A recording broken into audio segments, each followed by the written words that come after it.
दोस्तों नमस्कार। आपका भाई, आपका मित्र, मैं प्रदीप कुमार गुप्ता आप सभी को नमस्कार करता हूं, प्रणाम करता हूं। आज दोस्तों हलाल के खिलाफ जो मैंने मुहिम चला रखी है उसमें इन मजहबी लोगों की खास कारस्तानी के विषय में बात करूंगा।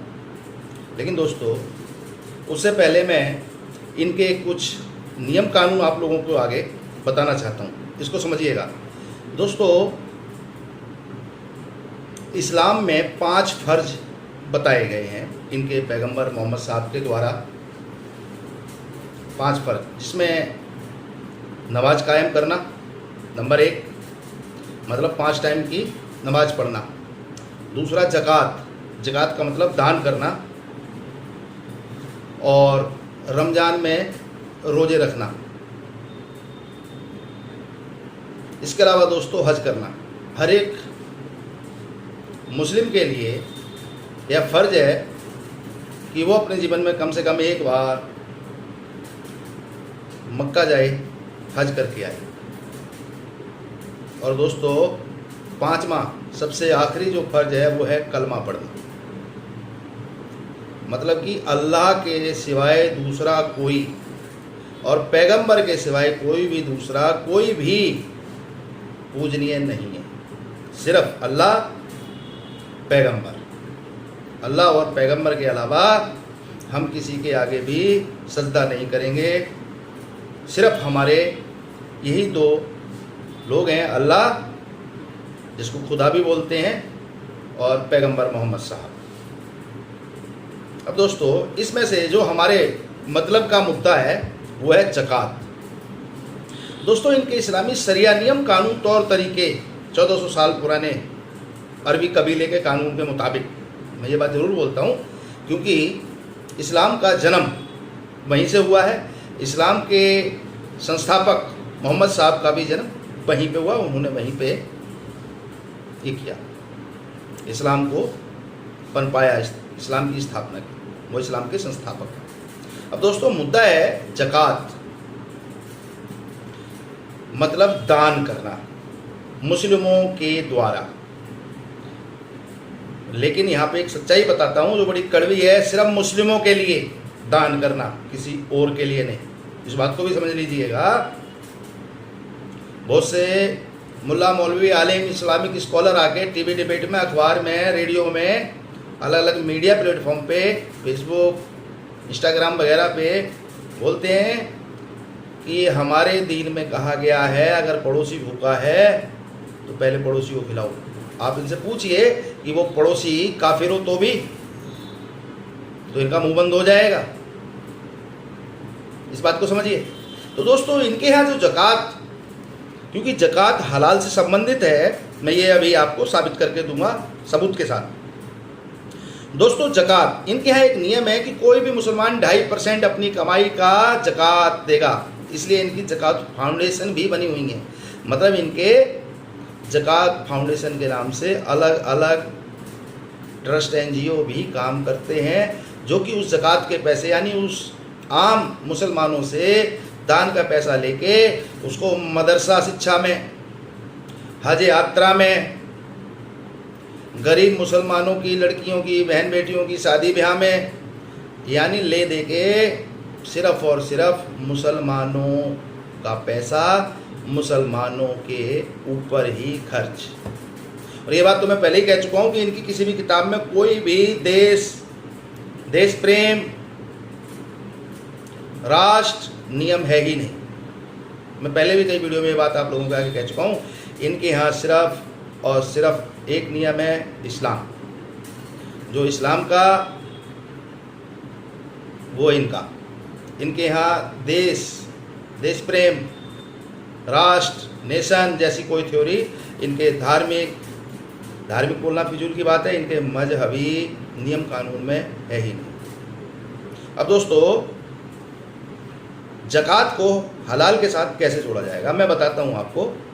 दोस्तों हलाल खाना अरब की संस्कृति है, उनकी सभ्यता है, या यूँ समझ लें अरबी लोगों की जीवन शैली है।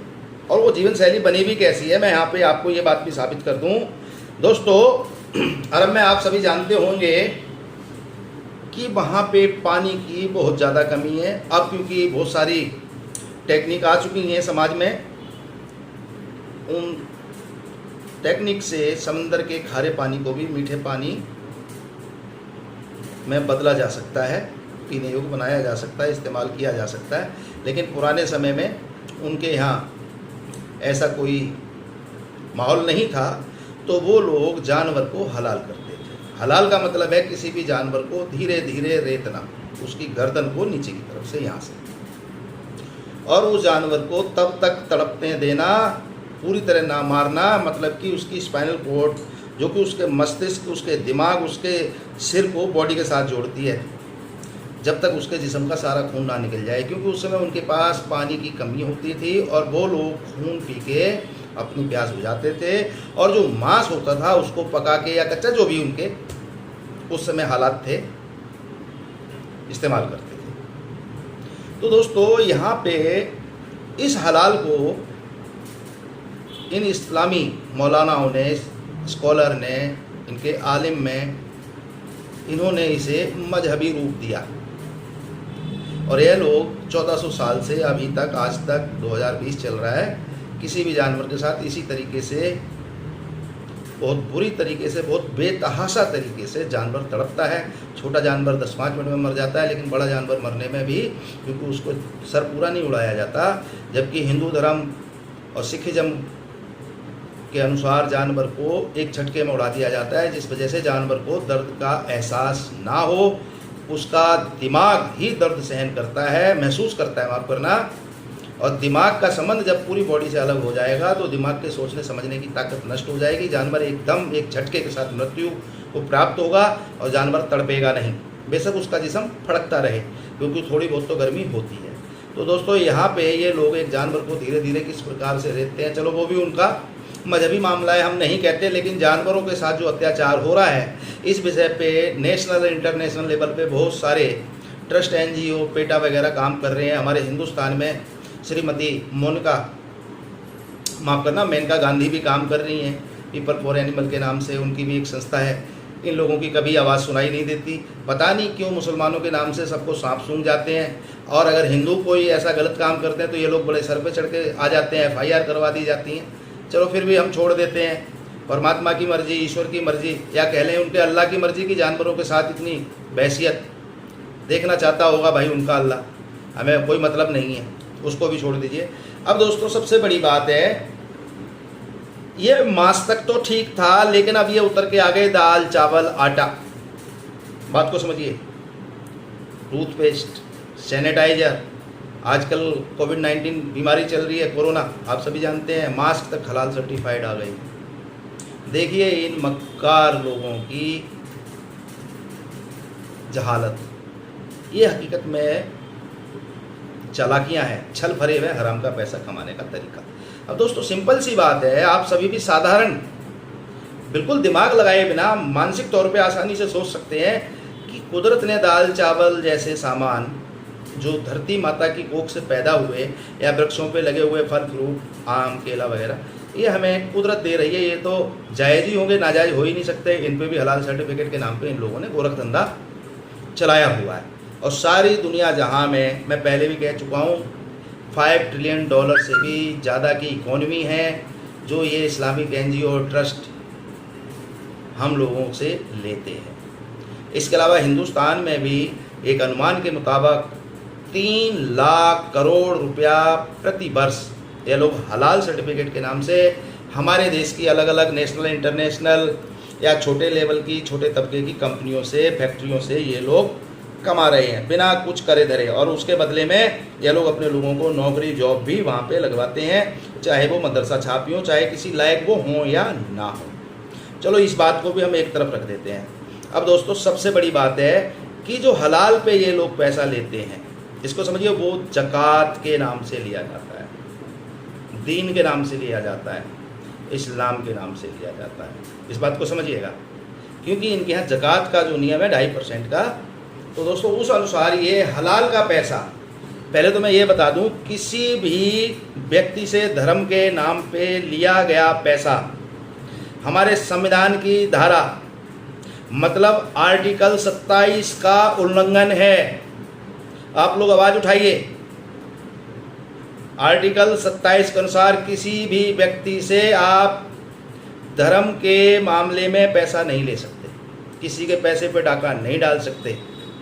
इसका मैं ऐतराज़ इसलिए और करता हूँ कि जो ये पैसा कंपनियों से जाता है, ये पैसा सिर्फ और सिर्फ इस्लाम को बढ़ाने के लिए, मदरसा शिक्षा प्रणाली को बढ़ाने के लिए। अब दोस्तों, मदरसा से कोई इंजीनियर डॉक्टर निकलता हुआ आज तक ना आपने सुना होगा ना मैंने सुना होगा। इस बात को समझिए। तो दोस्तों, हम क्या करें? दोस्तों, सबसे बड़ी बात है, जितनी भी कंपनियों के, जिस भी कंपनियों के प्रोडक्ट हलाल उत्पाद हैं उनका बायकॉट कीजिए, उनसे दूरी कीजिए। क्योंकि ये ज़कात के नाम पे, हलाल के नाम पे जो पैसा लेते हैं, उस पैसे से अपनी दीनी तालीम, अपने दीन में आमंत्रण, मतलब कि इस्लाम अपना लो, धर्म परिवर्तन, इस तरीके के हालात होते हैं। आप लोगों को पता ही होगा कि अभी विश्व हिंदू परिषद ने मैं गुड़गांव से हूँ, हमारे हरियाणा में गुड़गांव जिले का ही एक हिस्सा हुआ करता था, मेवात जिला, जिसका हेडक्वार्टर, डिस्ट्रिक्ट हेडक्वार्टर नूंह है। वहाँ पे दोस्तों विश्व हिंदू परिषद के अनुसार 103 गांव हिंदू विहीन हो चुके हैं। लेकिन अगर मैं सच बोलूँ, लगभग 200 गांव से ज़्यादा ऐसे हैं जहाँ पे हिंदू नहीं है। उन 10-20 गाँवों में अगर हिंदू होंगे भी 200 से ज़्यादा में, तो 1, 2, 3 फैमिली हैं। इस बात को समझिएगा दोस्तों।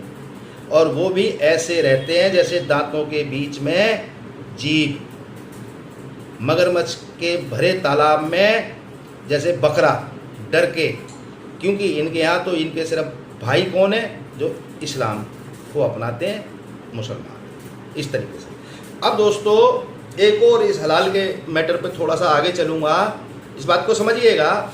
ये दोस्तों जो हलाल का कॉन्सेप्ट है, ये मुस्लिम ब्रदरहुड टाइप का सिस्टम है, ज़कात। इस बात को समझिए। वो पैसा लेंगे हमारा कंपनियों से, वो कंपनियां आप सभी जानते हैं इन लोगों की हैं ही कंपनियां कितनी। ये तो हमारे देश में मैक्सिमम 20% की आबादी में है, और उसमें भी ज़्यादातर अनपढ़ जाहिल लोग हैं। कोई पंचर लगा रहा है, कोई साइकिल ठीक कर रहा है, कोई मिस्त्री का काम कर रहा है। कंपनियां इनके पास गिनी चुनी पाएंगी।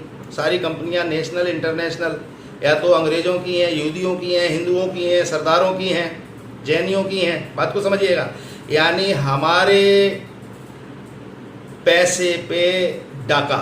इसीलिए मैंने बोला आर्टिकल 27, क्योंकि हलाल इनका मजहबी कॉन्सेप्ट है, रिलीजियस, जो कि आर्टिकल 27 के अनुसार बाबा साहब अम्बेडकर के लिखे हुए संविधान के अनुसार बोल रहा हूँ। इस बात को भी समझ लीजिए। आर्टिकल 27 का उल्लंघन है। इन लोगों को ऐसा पैसा लेने का कोई हक अधिकार नहीं है। इस बात को समझिए। तो दोस्तों, इनके जो मुस्लिम ब्रदरहुड, जो ज़कात फाउंडेशन वगैरह इनका कॉन्सेप्ट है, वो पैसा लेते हैं, और वो पैसा सिर्फ ये अपने मजहबी तालीम, अपने मजहबी भाई बहनों की हारी बीमारी, दुखारी, शादी ब्याह, उनकी आर्थिक मदद पे ही खर्च करते हैं, जबकि पैसा हमारा होता है। क्योंकि अगर आप हिंदुस्तान की पूरी व्यवस्था में, आर्थिक व्यवस्था में इनका योगदान देखेंगे तो सबसे कम पाएगा। और ये कहते हैं हम अल्पसंख्यक हैं। कहाँ से अल्पसंख्यक हो भाई? आप हिंदुस्तान की दूसरी सबसे बड़ी मेजॉरिटी हो। अल्पसंख्यक तो 1.5-2%। और मैं आपको बता दूं दोस्तों, इंटरनेशनल नियम कानून के मुताबिक भी 1.5-2% की जो कम्युनिटी होती है उसको माइनॉरिटी यानी कि अल्पसंख्यक कहा जाता है। जो कम्युनिटी 20%, 22% हो, उसको अल्पसंख्यक की श्रेणी में नहीं रखा गया है। ये यूनाइटेड नेशंस का नियम है। लेकिन हमारे देश की राजनीतिक प्रतिष्ठान इतने कमज़ोर, इतने मजबूर और इतने हरामखोर रहे हैं कि 20-22% की आबादी को भी माइनॉरिटी बोलते हैं। ये बहुत बड़ी विडंबना है। इस विडंबना से भी हमें लड़ना होगा, टकराना होगा।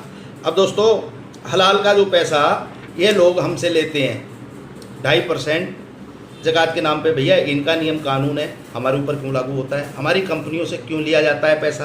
क्योंकि उन कंपनियों के प्रोडक्ट, मेरा एतराज़ अब सुन लीजिएगा, उन कंपनियों के प्रोडक्ट जो हम इस्तेमाल करते हैं और वो कंपनियां जब पीछे इनको, इन मजहबी ट्रस्ट और एनजीओ को पैसा दे के आएंगी तो वो पैसा हमसे लेंगी ना।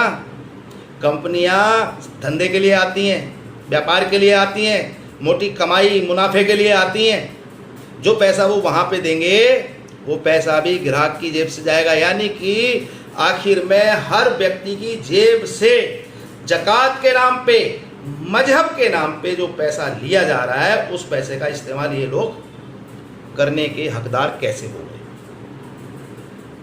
सबसे बड़ी बात है कि हमारे देश में egg mark, ISI, FSSAI, FDA इस तरीके के भारत सरकार के मानक हैं और समस्त विश्व के सभी देशों के इस प्रकार के मानक बने हुए हैं कि वो अपने लोगों को क्या उत्पाद देंगे, उनके स्टैंडर्ड क्या होंगे, वो उत्पाद प्योरिटी, शुद्धता के लेवल पे कैसे होंगे, लोगों के खाने लायक होंगे, लोगों के स्वास्थ्य के लिए अच्छे होंगे या बुरे होंगे। सभी देशों की सरकारों ने इस तरीके की व्यवस्थाएं अपने अपने देशों में की हुई हैं। लेकिन दोस्तों यह लोग हलाल के नाम पे अपनी कम्युनिटी को इन्होंने कन्विंस किया है कि आप सिर्फ हलाल खाएंगे, जबकि इनके इस्लामिक शरिया में भी चावल, दाल, आटे जैसी चीज़ों के लिए ऐसा कोई कॉन्सेप्ट नहीं है। लेकिन इन लोगों ने अपनी चालाकी, छल परे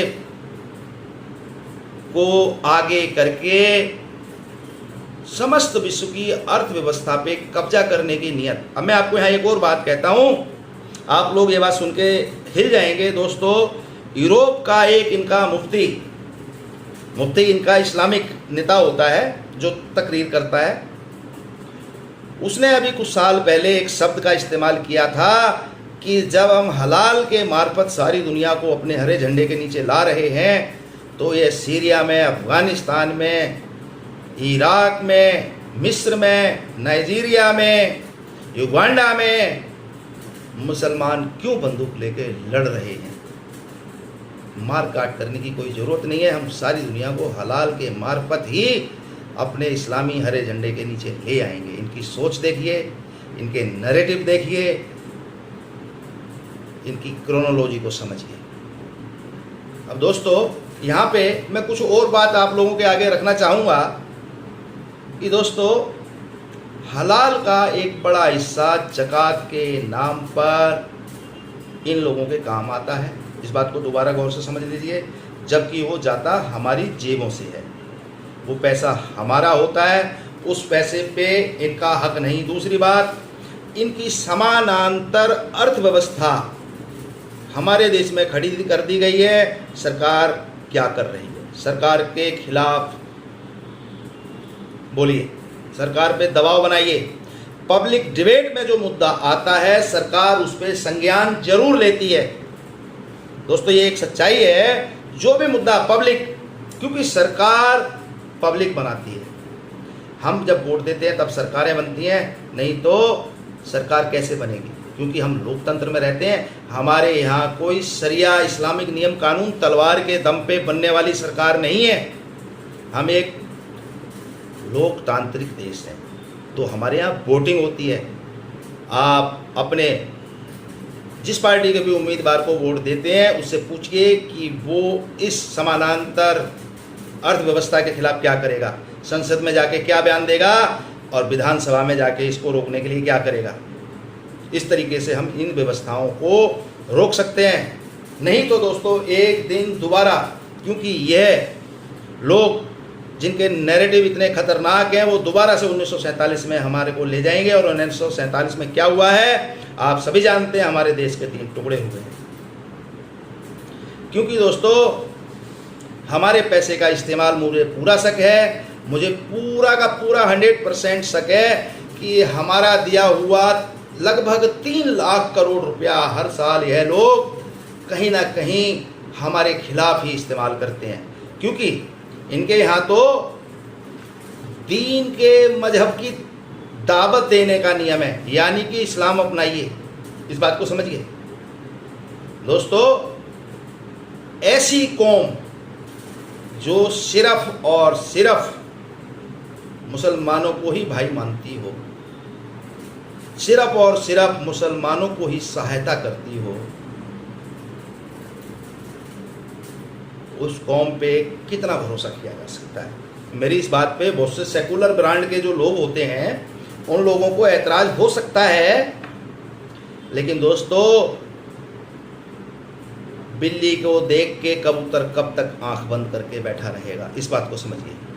मैदान में आना पड़ेगा, हलाल का बायकॉट करना पड़ेगा, चाहे हमारी देसी विदेशी कंपनियां कुछ भी करें, उनको मजबूर करना पड़ेगा कि हलाल के मार्के यानी हलाल के बिल्ले से दूर हो जाएं और शुद्ध सात्विक खाना हम लोगों को दें। और मांस से संबंधित कारोबार में भी मैं यही चाहूँगा कि दोस्तों वहाँ भी झटका, क्योंकि जानवरों पे ये एक बहुत बड़े रूप में अत्याचार होता है, जो मैं आप लोगों को पहले ही बता चुका हूँ। अब दोस्तों ये लोग कहते हैं दीन की दावत, यानी कि हमारे दीन में आ जाओ। क्यों भाई?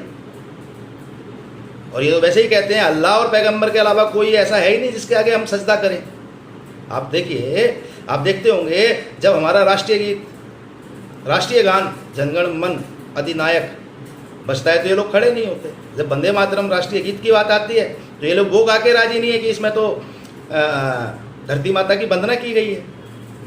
तो दोस्तों विश्वास कायम करना इनकी जिम्मेदारी है, हमारी नहीं। सबसे बड़ी बात। दूसरी बात, ये हलाल से क्या साबित होता है, जो कि हकीकत में इस्लाम में हर वस्तु के लिए है ही नहीं। क्योंकि इनके यहाँ जहाँ पे कहा गया है एल्कोहल हराम है, जिलेटिन हराम है, ब्याज का लेन देन हराम है, इस बात को समझिए। और ये सभी कामों में हलाल सर्टिफिकेट दे रहे हैं। जो इनके यहाँ हराम बोले गए हैं उनको हलाल बना लेते हैं पैसे लेके। तो दोस्तों ये चालाकी छल फरेबी इनकी हम क्यों देखें? और हमें सबसे बड़ी बात है, हमारी ठेकेदारी है क्या? हमारा मतलब क्या है भाई? आपके लिए अल्लाह महान होगा, बहुत अच्छी बात है, कुरान अच्छी है, बहुत अच्छी बात है, आपके लिए पैगंबर ही सब कुछ है, आप उन्हीं के आगे सजदा करेंगे, बहुत अच्छी बात है। लेकिन भाई हमारे पैसे पे तुम्हारा अधिकार तो नहीं हो गया ना? हमारे पैसे पे क्यों डाका डाल रहे हो? हमारी कंपनियां, हमारे व्यापारिक प्रतिष्ठानों पे कब्जा किया जा रहा है, समानांतर अर्थव्यवस्था बना दी गई है। और दोस्तों आप हैरान रह जाएंगे कि 2013 से 2020 सिर्फ इन 8 सालों में इन्होंने बहुत बड़े टारगेट अचीव किए हैं। सबसे बड़ी बात, इन्होंने सबसे ज़्यादा जो हलाल के बिल्ले अलग अलग कंपनियों पे लगाए हैं वो इन 8 सालों में लगाए हैं। अब दोस्तों एक और बड़ी बात है, हमारी कंपनियां मुनाफाखोर, कंपनियों का काम व्यापार करना है, व्यापार में मुनाफे के लिए वो काम करते हैं। कंपनियों पे दबाव बनाइए, सरकारों पे दबाव बनाइए, नहीं तो दोस्तों एक दिन ऐसे मक्कार मुनाफिर लोग हमारे देश, हमारे धर्म और हमारी नस्लों को बर्बाद कर देंगे। सावधान हो जाइए, हलाल का बायकॉट कीजिए और इनके ट्रस्ट और एनजीओ जो हलाल सर्टिफिकेट देते हैं उनके खिलाफ भी आवाज़ उठाइए, जिससे कि इनके अंदर डर पैदा हो। अब दोस्तों इससे भी एक बड़ी बात मैं कहना चाहता हूँ कि ये ज़्यादा से ज़्यादा हिंदुस्तान में 20-21% के लोग, हम 80% लोगों को हलाल खिला रहे हैं। अब भाई मैं एक बात पूछना चाहता हूँ आप लोगों से कि ये लोग हलाल बनाते कैसे हैं? हलाल बनाने की प्रक्रिया क्या है? चलो जानवर को काटने का कि उसका मुंह काबा की तरफ हो, अल्लाह का नाम लिया जाए, इस्लामिक व्यक्ति ही काटे। तो दोस्तों अब देखिए इनका ये नियम है कि हलाल उत्पाद, हलाल प्रोडक्ट सिर्फ और सिर्फ इस्लामिक व्यक्ति बनाएगा। तो दोस्तों जब किसी जानवर के कटाई के समय, जानवर की हत्या करते समय, उसका कत्ल करते समय इस्लामिक विद्वान की ज़रूरत है, इस्लामिक व्यक्ति की माफ़ करना ज़रूरत है।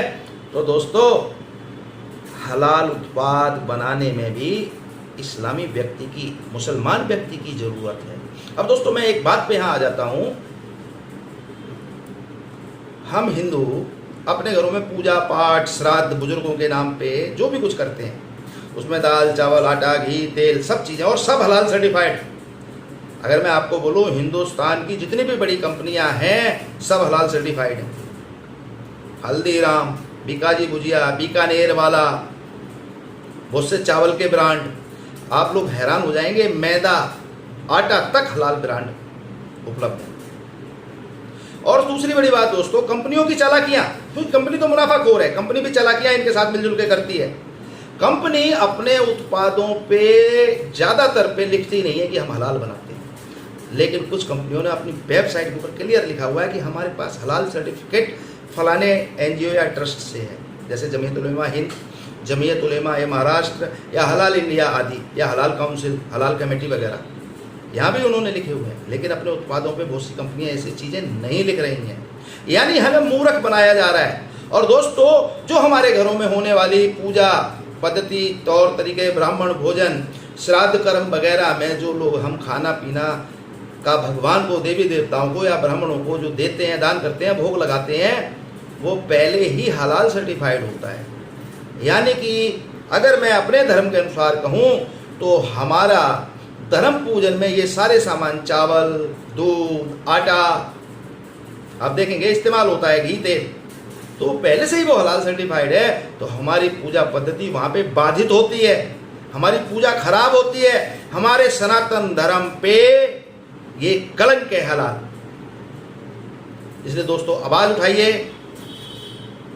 हिम्मत कीजिए, घबराइए नहीं। मैं वादा करता हूँ अपनी आखिरी सांस तक हलाल के खिलाफ मुहिम चला के रहूँगा, और जल्दी ही हलाल के बिल्ले हमारे हिंदुस्तान से दूर होंगे, हर कीमत पे होंगे। आपका सहयोग चाहिए, आपकी सपोर्ट चाहिए, आपका 100% चाहिए। नमस्कार दोस्तों, जय भवानी।